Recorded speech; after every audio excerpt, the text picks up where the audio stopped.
Jamais sans la grâce, une dévotion matinale qui vous connecte à la pensée de Dieu et vous donne la provision du ciel au quotidien. Bonjour chers amis, chers internautes, chers téléspectateurs, nouvelle journée, nouvelle provision, bienvenue dans cette troisième dévotion de cette semaine. Que Dieu vous bénisse, je ne pourrais pas continuer à avancer sans encore une fois vous témoigner toute ma reconnaissance pour votre soutien, n'hésitez pas, contactez-nous, envoyez vos messages. Vous avez envie de nous soutenir aussi, de nous donner des moyens, de nous équiper pour faire mieux ce que nous faisons bien. N'hésitez pas à nous faire, à nous écrire également, et nous allons vous donner plus de détails aussi de ce que vous pouvez faire pour nous. Que Dieu vous bénisse encore une fois et bienvenue dans cette troisième dévotion ce matin. Alors, Jean chapitre 5, le verset 8. On ne se lasse pas, n'est-ce pas, juste de lire la parole de l'Éternel. Et une fois, quelqu'un me demande, mais pourquoi chaque fois vous lisez la parole de Dieu avant de commencer? Et la réponse est simple, en tout cas ce que je lui réponds, c'est beau de prendre la parole de Dieu comme support, comme fondement, comme fondation pour tout ce que nous faisons. Parce que au commencement, c'est la parole de Dieu.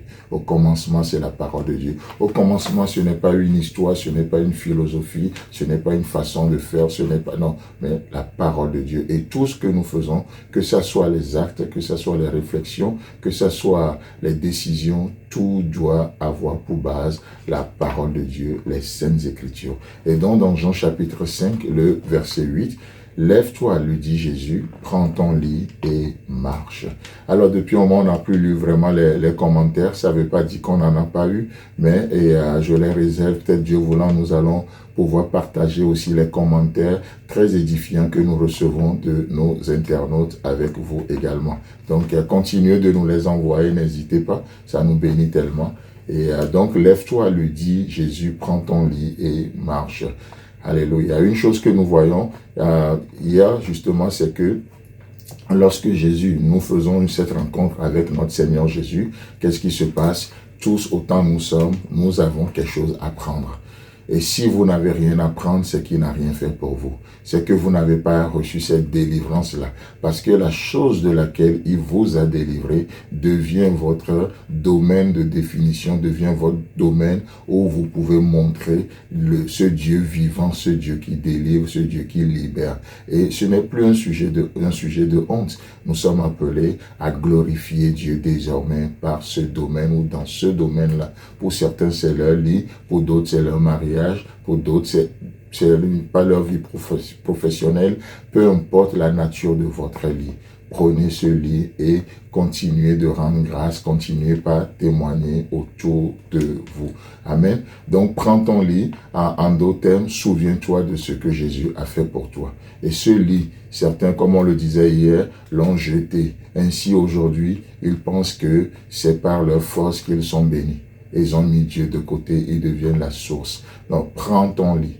Prends ton lit. Vous savez, ce lit n'est plus du tout pesant. Ce lit n'est plus lourd. Ce lit ne vient plus encombrer notre vie. Autrefois, ce lit encombrait vos vies. Autrefois, ce lit encombrait nos vies. Et c'était un sujet de honte. Mais parce que le Dieu des délivrances est passé par là, opérer des délivrances, opérer la libération, aujourd'hui, ce lit devient léger. Pourquoi? Parce que c'est rempli de la présence de Dieu. Ça devient un repère de la fidélité de Dieu dans nos vies. C'est comme vous savez, c'est comme une blessure. Quelqu'un qui est blessé, quand vous avez la plaie, vous touchez la plaie, ça fait mal, n'est-ce pas? Ou même quand on verse de l'alcool ou des trucs, ça fait mal. Mais une fois que cette plaie est cicatrisée, ou c'est cicatrisé, vous voyez les cicatrices sur votre peau, mais quand vous les touchez, ça ne fait plus mal. Ça devient juste un souvenir. Chaque cicatrice devient porteuse d'histoire de guérison, une histoire de guérison. C'est vrai que la plaie ne s'est pas cicatrisée, il n'y a pas une histoire à rencontrer. Les cœurs sont toujours blessés, les blessures sont encore vives. Mais lorsque Dieu passe par là, il guérit. Le lit là devient léger. ce lit devient léger. Et qu'est-ce qui se passe? Nous pouvons marcher. C'est pour ça qu'il lui dit, lève-toi, prends ton lit et marche. Chers amis, chers internautes, aujourd'hui est une journée de marche. C'est une journée de marche. Assez demeuré dans cet état, assez demeuré dans ton état. Lève-toi, prends ton lit et marche. Si tu prends le lit et tu ne marches pas, c'est simplement de la nostalgie, comme on le disait hier. Hier ou avant-hier, je ne sais plus. C'est simplement de la nostalgie. Mais lorsque nous prenons ce lit, nous sommes appelés à marcher de gloire en gloire, de victoire en victoire. Chers amis, chers internautes, que Dieu vous bénisse et Dieu voulant, on se retrouve demain. Si vous avez aimé cette émission, parlez-en à vos amis. Parlez-leur du message de la grâce et de ce qu'il fait dans vos vies. Pour un sujet de prière, une question ou pour devenir partenaire, contactez-nous au 00229 94 75 80 20. Que Dieu vous bénisse et à la prochaine. En attendant, pensez avec Dieu.